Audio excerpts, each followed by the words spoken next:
When I opened up all 4 hoses, they really all seemed the same. I was a little worried that this test wasn't going to show anything interesting, but boy was I wrong. They came out completely different after I tested them. A couple years ago, I tried the original pocket hose because I thought it'd be handy for watering my flowers in the front of my house, but it was terrible. It ripped open within just a couple days from being pulled around the brick on the front of my house. I gave up and decided I was never going to try an expandable hose again. Well, then I started to wonder, are there any expandable hoses that aren't terrible? So I went on a quest to find a good one. I ordered 4 high-quality expandable hoses. I ordered the Xhose Pro, the Flexi Hose, the Grow Green, and the TBI Pro. I tested them all out. I checked out their materials when I unboxed them and after a couple weeks of use.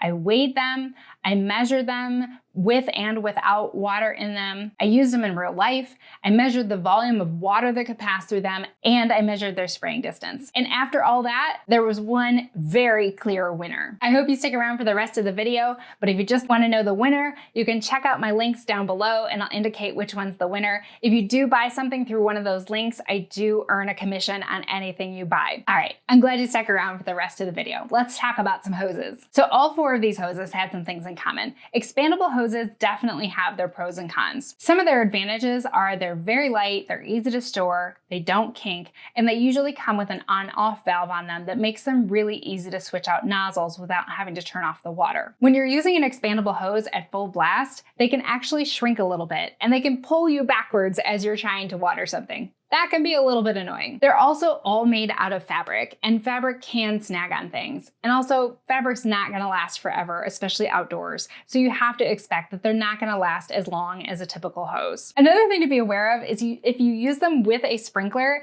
and you turn off the water at the spigot, the hose will retract across the lawn.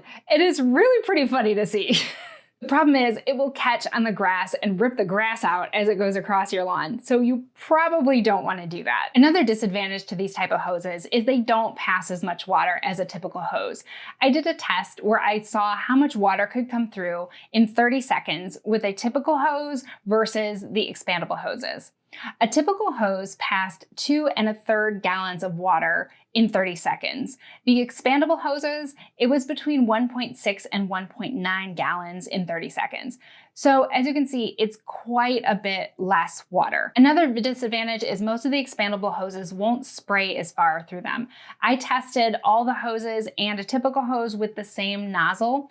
My regular hose was able to spray 29 feet. Most of the expandable hoses could only spray 20 to 24 feet. The only exception was the Grow Green hose, which actually did spray a full 29 feet, just like the regular hose. Overall, I would say the expandable hoses are fine for regular watering of flowers or vegetables, but they are not for things like power washing or running sprinklers. You just have to realize what they're capable of doing. Okay, so let's talk about the 4 hoses I tested. I'll tell you about them from the worst to the best. First up, the Flexi Hose. It was by far the most expensive at $55 versus $30 for some of the others. And I noticed right away that it actually tangles more than the other hoses. I'm not sure why, but it kept ending up in knots. Another problem with this hose was that the knob to turn it on and off actually got in the way of some of the hose nozzles, making it really inconvenient. It was also the lightest hose and the shortest hose. At fully expanded, it only went to 45.5 feet, even though it advertised that it was 50 feet long. The Flexi Hose did come with a nozzle, but it was pretty terrible quality, so it definitely didn't justify the price difference for this one. Overall, I would not recommend the Flexi Hose because it did the worst on every single test that I did. Next up is the Xhose Pro. It did slightly better on all of my tests than the Flexi Hose, and it was much less expensive at $30.